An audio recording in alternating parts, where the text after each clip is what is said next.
Hey, look sharp, Europe, we're coming. The brand new Night Vale live show, The Attic, is coming to Europe this March, specifically the Netherlands, Germany, the UK, and Ireland. Cecil has found an attic in his house which he doesn't remember having. In that attic, he finds a slideshow of a childhood family vacation that he doesn't remember taking. What could go wrong with a little friendly haunted slideshow? Featuring live Cecil, live disparition, live weather, special guests, and an actual slideshow designed by resident Night Vale artist Jessica Hayworth. Attic is a great time, whether you have listened to every single episode twice or have never heard a podcast before. Seriously, you do not need to be caught up to enjoy the show. Bring your friends who don't know Night Vale, they will have a good time. Tickets go on sale for Patreon members on Wednesday, October 18th, and to everyone else on October 20th. Tickets and schedule at welcometonightvale.com/live. See you out there, Europe, or as you say in European, top of the Auf Wiedersehen to you. It's 10 o'clock. Do you know what your children are? Welcome to Night Vale.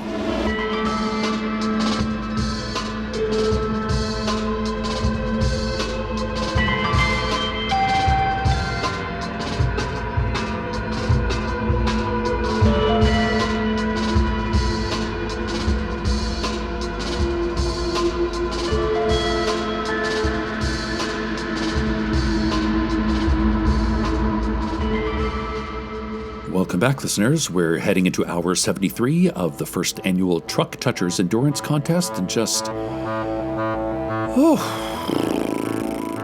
you know what I mean? Okay, focus, Cecil. Forgive me, listeners. I've been broadcasting live from out here at the car lot for the past 3 days, and I haven't slept much. Of course, I've taken a few breaks to return home to see my family, and I've managed to catch a little shut-eye here and there, but mostly, I've been at the car lot. And I think it's starting to catch up to me. Oh, right, I should explain. If you're just tuning in, one of the many Troys Walsh who populate our fair city recently took over management of the car lot, which continues to offer gently used cars at affordable prices, with the reminder that words like gently and affordable are subjective and have no legal definition. Troy decided a contest would help gin up some more business, and the first annual Night Vale Truck Touchers competition was born. The rules are simple. Each contestant must be standing with at least one hand placed on the truck at all times. Removing your hand from the truck or sitting down at any time disqualifies you from the contest. The last contestant touching the truck wins. And that's all there is to it. Every few hours, the contestants get a 15-minute break to rest their feet, use the bathroom, or make offerings to any demons or unseelie with whom they may want to strike a quick Faustian bargain in order to win the truck. And what a truck it is! Probably. I don't know, I'm not really a car guy, but I am sure the lightly used 2005 Buick Anticipator is a fine vehicle. It must be, for anyone to still be vying for it after 73 hours and counting. Of the 20 people who placed a hand on the Buick Anticipator when the competition began, only 4 truck touchers remain.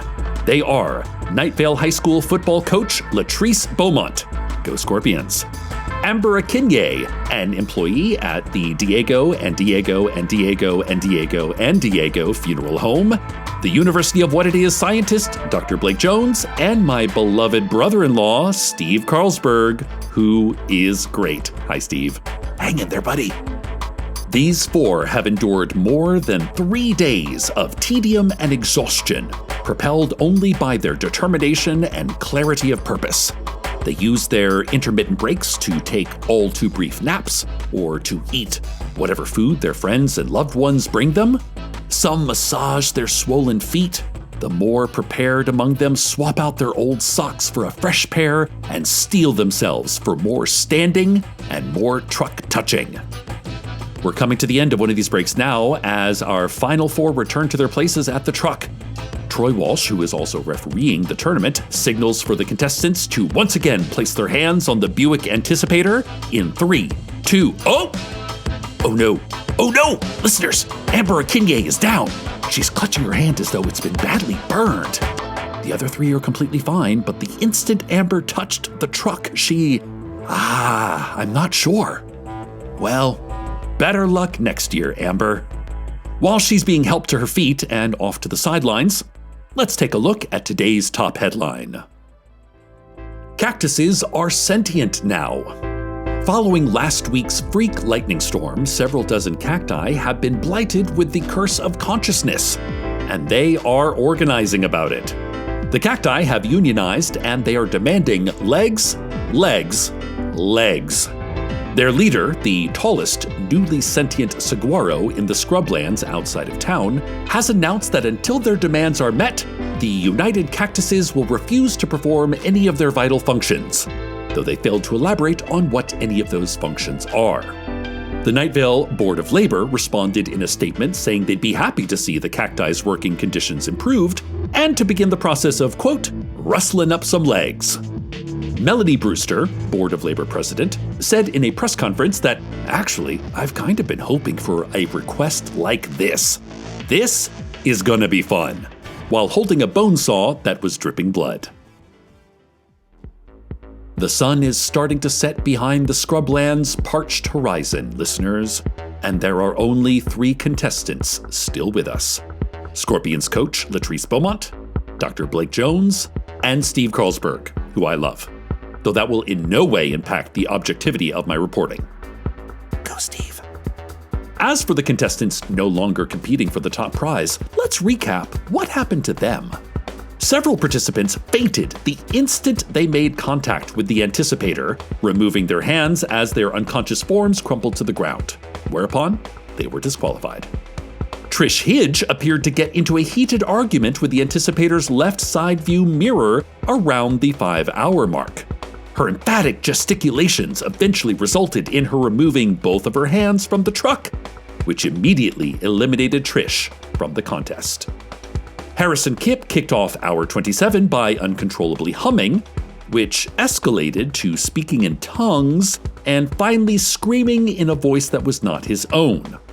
Incidentally, I apologize for the less than ideal sound quality of our broadcast during that time. Harrison walked out into the sand wastes during the contest's next bathroom break and did not return. Larry Leroy was actually doing pretty well for quite some time. Heading into the second day, he seemed like the man to beat. But Larry went home on night 2 because he said he didn't want to miss his shows. But enough about the losers. 3 potential winners remain, and they sure are touching a truck.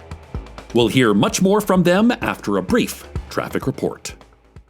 The roads are congested. They are clogged, not like a stuffy nose, but like a blocked artery. Things are moving along, but just barely, and not for much longer. And there's you behind the wheel, jaw clenched, creeping forward an inch at a time. How much longer will you last like this? How many more minutes of your life are you willing to forfeit staring into the sharp red glow of a stranger's taillights? You were never supposed to live like this. Your ancestors never lived like this. Your ancestors were brave, proud, ferocious man-things, only recently bipedal, not entirely confident on 2 legs, which is why they crouched down on all 4s when they spotted the approaching Neanderthals. It's why they hid among the thick foliage of the primordial forest, waiting for the rival species to come closer, closer, closer. But they never came. The danger passed, as this traffic jam too will pass, as you will pass, and sooner than you think. This has been Traffic. Earlier today, or was it yesterday? It's all kind of running together. Anyway, sometime in the recent past, I asked each of the remaining contestants what winning the lightly used 2005 Buick Anticipator would mean for them. Why are they putting themselves through this trial of discomfort and drudgery? Dr. Blake Jones told me that he initially wanted the truck so that he could more easily haul any of the scientific equipment that he might need into the field for research. But since seeing how the Anticipator appears to have affected some of the other contestants, he's now interested in studying the truck itself. Dr. Jones hastened to add that he only wants to study the truck, not explain it. I'm watching you, Jones. Similarly, Coach Latrice Beaumont explained to me that she needs the truck to help transport athletic equipment for the Night Vale Scorpions. Coach Beaumont did have a van until recently, but it was due for an inspection, and she mistakenly dropped it off at the Cursed Mechanics Shop on Wormwood Avenue. You know, the one that appears on a leap day when there's also a full moon. So she's got a while to wait before she can get her van back. Although I should note that they do excellent work, if you're patient enough. While I was interviewing her, Coach Beaumont also mentioned that she was passing the time by listening to the beautiful music emanating from the Anticipator. Now, I told her that I didn't hear any music, but she insisted. Surely we were both hearing the lush, ethereal music coming from the truck. Again, I explained that I wasn't hearing any music at all, but Coach Beaumont just shrugged and said, "Your loss." Moving on. Our last remaining contestant is Steve Carlsberg. He has a new haircut, and it's really working for him. Steve said that he wants the Buick Anticipator because he thinks trucks are cool, and also, here he apologized for cursing, sick. Steve has mostly been passing the time reading Naomi Novik's Temeraire novels, but he said he's been finding the shadowy figure lurking inside the Anticipator distracting. I looked through the passenger side window, but I could see no one in the truck, shadowy or otherwise. Even so, Steve said he was sure something or someone was moving inside. Sorry, one moment. Apologies, listeners. Troy Walsh just walked over to my mobile broadcasting setup, and he has asked me to clarify something.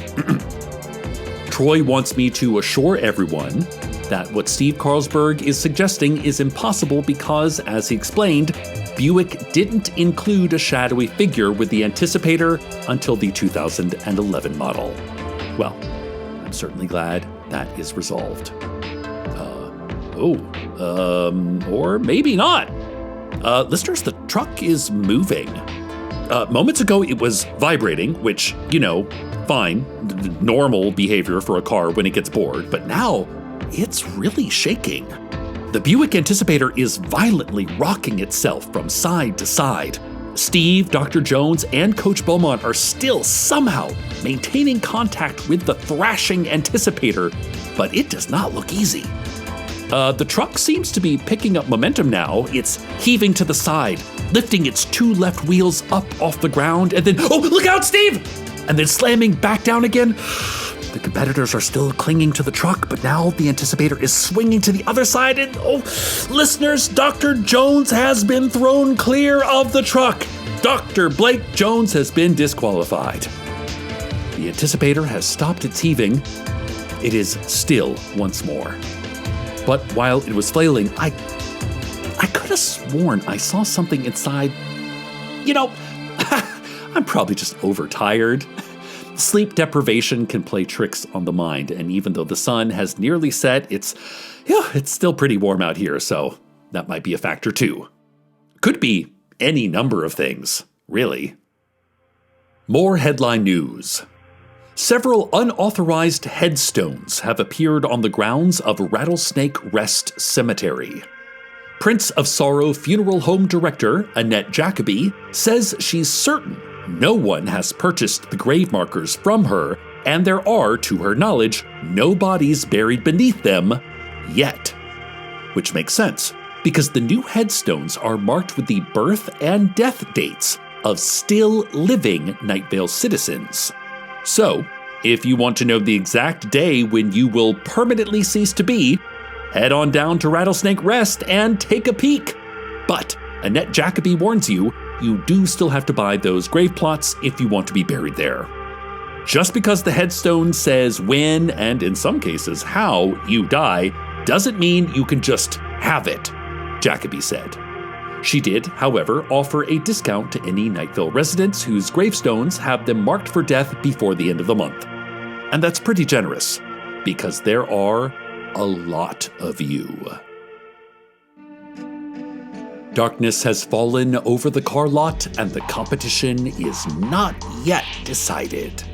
Only Steve Carlsberg and Latrice Beaumont remain, palms affixed to the automotive object of their desire. I think it's fair to say that everyone, myself included, is exhausted. Steve has mostly given up on reading, having now moved on to audiobooks.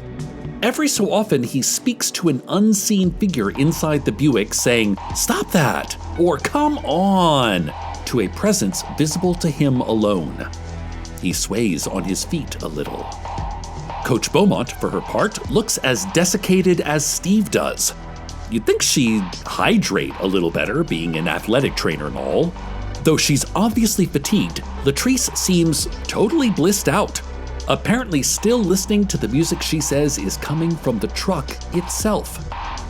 Now that we're down to the 2 final contestants, I interviewed both of them, or at least I tried to. Before I could ask Steve my first question, I caught a glimpse of the shadowy figure again, and I kind of, yelled. Steve said he saw it too, but when I asked Latrice if she'd also seen the specter in the Anticipator, she claimed that she hadn't seen any shadowy figures all day. And even if she had, she continued, and even if the shadowy figure was kind of hot, which it wasn't, because it isn't there, Latrice would be polite and just let the shadowy figure do its thing instead of blabbing about it on the radio. Oh, hang on. Wait, hang on. Steve is yelling something. He's screaming. And Steve Carlsberg has removed his hand from the truck. He's lost the contest, and I'm afraid he might be hurt. While I investigate, let's go to the weather. Fill the kiddie pool up with Prosecco, get the LEDs on, need the spectacle, gotta beat the one last week. Let's get a record. If you're trying to be a go-getter, you gotta go and get it. Desperate times call for desperate pleasures. Some legitimate headlines, mostly cries for attention. The camera speeds, copy ready to read. Ought to be a good night. We're live in 3, 2, fuck man, busted on a hot mic. 'Cause it's a hurricane party. End days every other Wednesday. Live girls dance, dead men float. A hurricane party, gold dust, sex and Bacardi. DJ says don't hold back because the water won't.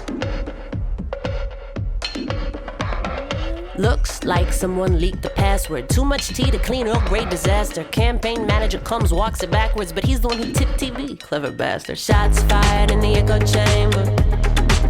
Ricochet. The other side puts kids in danger. Don't matter what they're arguing, that's what they always say. In front of the parade, girl spins a baton. Band leader conducts with the corn in the cob. The new sound gets everybody out on the lawn. Composed for French horn, cash register mile. 'Cause it's a hurricane party. End days every other Wednesday. Live girls dance, dead men float. A hurricane party, gold dust, sex and Bacardi. DJ says don't hold back because the water won't.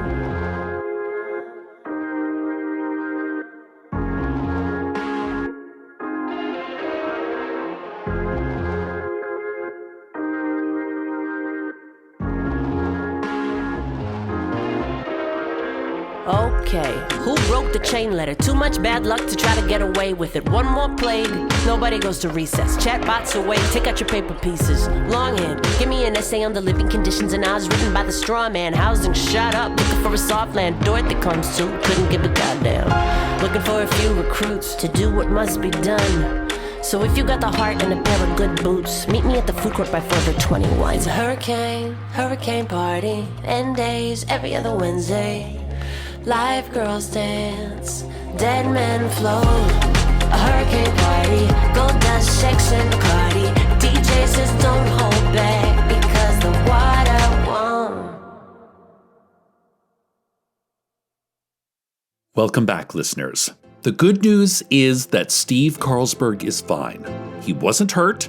The Buick didn't do anything to him. When I ran over and asked him what had happened, he said that the shadowy figure winked at him. Is that all?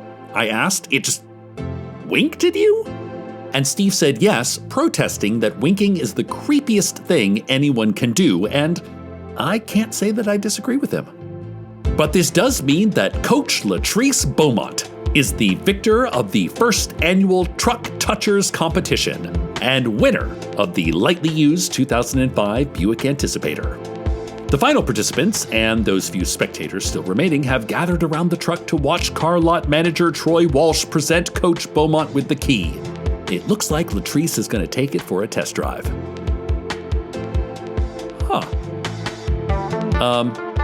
Latrice has opened up the driver's side door and is now completely enveloped in shadow. I wonder if that comes standard. The entire Anticipator is shrouded in a dense haze. It's impossible to see Latrice or the truck or just anything now.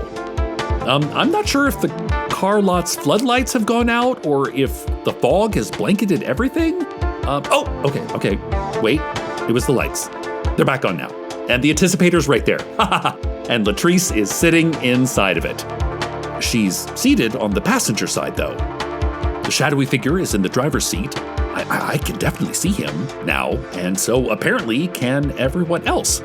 Steve is yelling something that might be, "I told you so," or might be, "Please never wink at anyone ever," but it's impossible to hear him over the revving of the Anticipator's engine, and there it goes. The truck, the object of this entire contest, is gone. It took off into the sand wastes, into the night. From my vantage, into the passenger side window, I could see Latrice screaming, but whether in terror or exultation, I cannot say. Well, the first annual Truck Touchers contest has been a huge success. Don't forget to come on down to the car lot for all of your automotive needs. Stay tuned next for a long, lingering after, the epilogue that is the rest of our lives. Good night, Night Vale. Good night.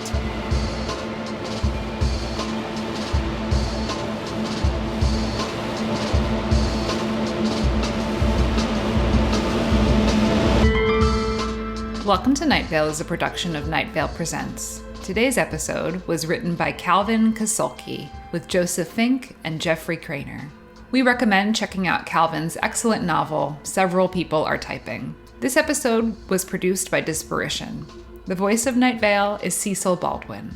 Original music by Disparition. All of it can be found at disparition.bandcamp.com. This episode's weather was Hurricane Party by Dessa from her brand new album, Bury the Lead, which is out now. Find out more at dessawander.com. Comments, questions, email us at info@welcometonightvale.com or follow us on Twitter, if that still exists by the time this episode comes out, at Night Vale Radio, and on Instagram at Night Vale Official. We now have a TikTok at Night Vale Official as well, so do that. Most importantly, check out welcometonightvale.com, where we have a twice-monthly mailing list that is the best way to keep up to date directly from us to you. You can learn about things like our brand new live show, The Attic, which is on tour right now, and then again in November, January, and April. Today's proverb: you laugh because I'm different. I laugh because this episode of Frasier is hilarious.